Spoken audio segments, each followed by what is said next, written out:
Good morning. In the last class, we discussed Rutherford's model of atom, which is called the solar model of atom, which he proposed after his alpha scattering experiment. Now, the Rutherford's model of atom contains the nucleus where the protons and neutrons are there in the center, occupying a very small region in the body of an atom, while most of the atom is empty space. And he suggested that all the mass and all the positive charge, which means the protons and neutrons, are concentrated at the center of the atom called nucleus, and the electrons are just revolving around the nucleus. So there was two issues with Rutherford's model. One is that he compared the charged particles like electrons to planets which are neutral, and the fundamental forces between them are different. For charged particles like electrons and nucleus, it will be electrostatic force, and that one between planets and solar system, like in the solar system, is gravitational force. The another main issue was that according to uh, electromagnetic theory put forward by Maxwell, accelerated charge should give away radiation continuously. And if an electron is revolving around the nucleus, it is accelerating. So it should continuously give radiation, and it will eventually fall into the nucleus, and the atom will not be stable. So this was the issues with Rutherford's model of atom. So later, Niels Bohr in 1913 modified Rutherford's model by incorporating the Max Planck's concept of quantum theory. So this is what we are going to see today. What is Bohr's model of an atom, which he got by incorporating quantum theory into Rutherford's model and thus modifying it a little bit. So it's also sometimes called the quantum model because he have used Planck's quantum theory in it. Now, Bohr's model of an atom is usually stated in terms of his postulates. So let's see what are Bohr's postulates, or sometimes it is also called Bohr's atomic model. So if you are asked to write Bohr's atomic model, you can just mention these postulates, telling that Bohr modified Rutherford's model using these postulates, or you can just mention these postulates. Okay, let us see the first postulate of angular momentum. So whenever a body is having a circular motion, it will have angular momentum. And Bohr stated that electrons can move around the nucleus at certain fixed orbits where their angular momentum L is an integral multiple of h by 2 pi. Just as Rutherford told, the electrons are revolving around the nucleus, but Bohr stated that it cannot orbit around the nucleus in any random orbit. It's not possible. It can orbit only in certain fixed orbits. And when they are orbiting in that fixed orbits, their angular momentum will have a value L is equal to nh by 2 pi, where n is an integer. N can take values 1, 2, 3, etc. So suppose there is an electron in the innermost orbit, it will have a value n is equal to 1. That is called the first orbit. Now when you go out away from the nucleus, n is equal to 2, which means the electron is orbiting in the second orbit. It is also allowed. Then the angular momentum of the electron when it is in the first orbit will be h by 2 pi. And when it is in the second orbit, it will be 2 into h by 2 pi.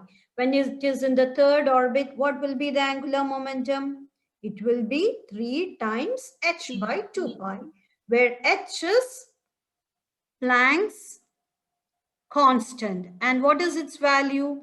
H's value is 6.6 6.63 times 10 raised to minus 34.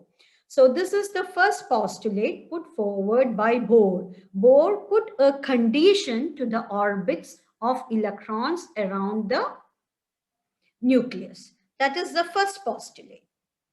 Now, second postulate is that postulate Teacher, of, yes, what is that h by 2 pi? h by 2 pi is a constant. The idea of h he got from Max Planck's quantum theory.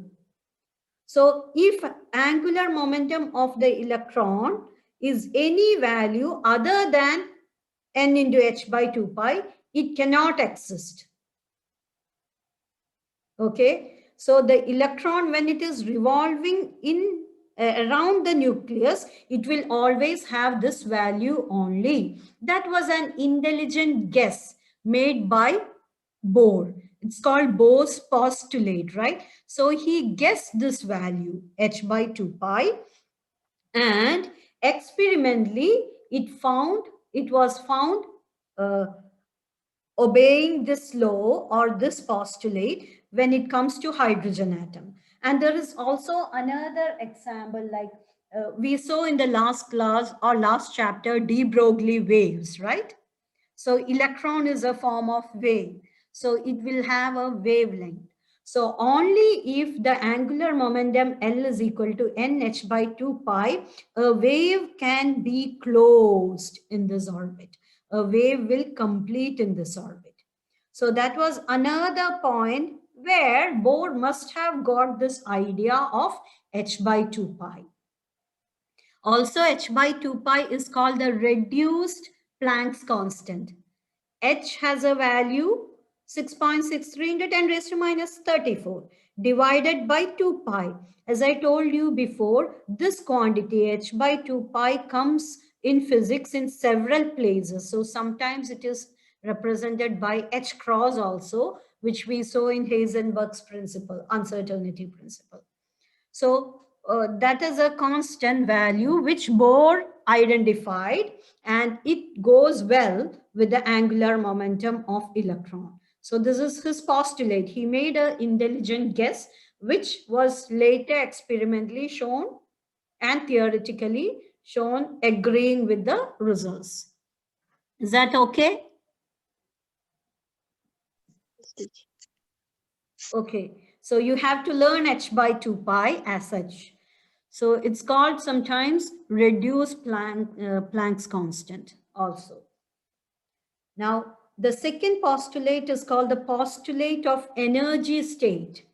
Electrons can move around in some orbits of fixed energy state without emitting or absorbing radiations. Like if the electron is revolving in this orbit with this angular momentum, then it will not continuously emit radiation.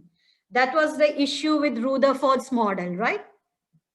When electron is revolving around the atom, then it should continuously emit radiation. But Bohr stated that if it is orbiting in this particular level with angular momentum L is equal to nh by 2 pi, it will have a fixed energy, and that at that state, electron will not emit or absorb radiation. That was the second postulate. Now we have to read along with that the third postulate, which is called the postulate of frequency. If an electron moves from a higher energy state to a lower energy state, the energy of the emitted photon will be HF is equal to EU minus EL, where EU is the energy of the upper state and EL is the energy of the lower state.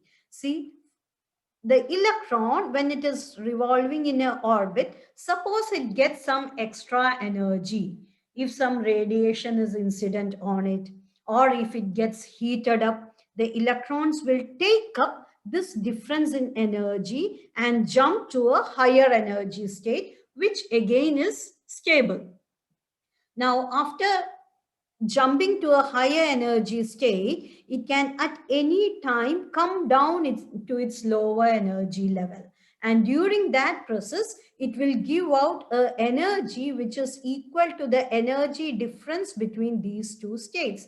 That is why it is called EU minus EL. EU means upper energy level. See the second level. Minus the lower energy level. That is the first level. So when you jump from the upper energy level to the lower energy level, the difference in energy is given out in the form of a photon or radiation having energy is equal to HF. So these are the three postulates put forward by Niels Bohr. Is this three postulates clear to you? Can you explain the third one again? Third one, that electrons sometimes absorb energy from outside, especially when we heat it or when some radiation is incident on it. The electrons can absorb some energy and jump to a higher energy level. Suppose this is hydrogen atom. In hydrogen atom, there is one proton in the nucleus and one electron in n equal to 1 shell, one level, one orbit. Or, yeah, it's like that. Suppose this electron gets some energy. Suppose it is heated up. Then what happens? The electron will jump to a higher energy level by absorbing that radiation. Now, the electron cannot stay in the higher energy level when the lower energy level is vacant for a long time. It cannot stay there if the lower energy level is vacant. So what happens? It will jump back to the lower energy level, and at that time, it will emit a radiation whose energy, HF, is equal to the difference in energy between these two orbits. So when it jumps from the higher energy to the lower energy level, it will give out a radiation whose energy is equal to H times F, where H is Planck's constant and F is the frequency of radiation. That is why this is called the postulate of frequency. Is this clear? Yes. Okay. So Rutherford just states that it will not absorb and it will not give out radiation continuously when they are orbiting in some fixed orbits, but only when it jumps from one orbit to another orbit. Now, let us see how